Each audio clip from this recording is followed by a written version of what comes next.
Salutare și bine te-am găsit la canalul meu de YouTube. Eu sunt Marian de la Tutoriale Simple, iar astăzi vom face un nou tutorial în care o să te învăț cum să ștergi istoricul clipurilor vizionate pe TikTok în anul 2026.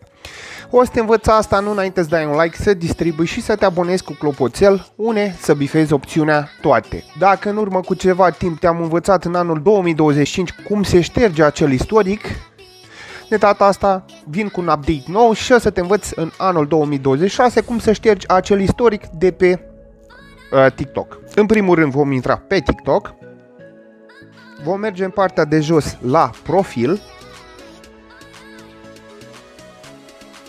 iar apoi vom apăsa cele 3 linii de sus din partea dreaptă,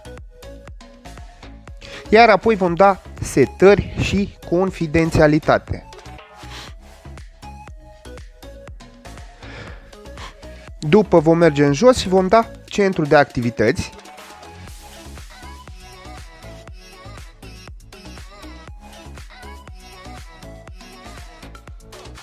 Iar după vom apăsa istoric de vizualizare.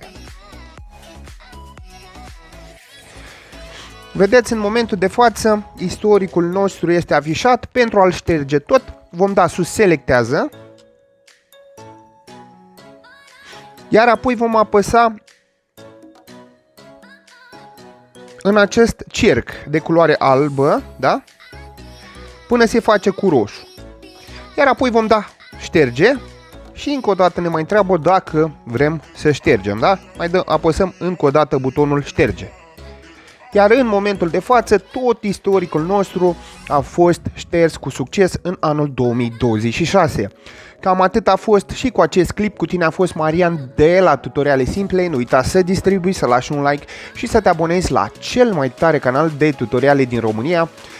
Nu uita să devii membru, deoarece mă ajută foarte mult, iar până data viitoare, numai bine și aveți grijă de voi!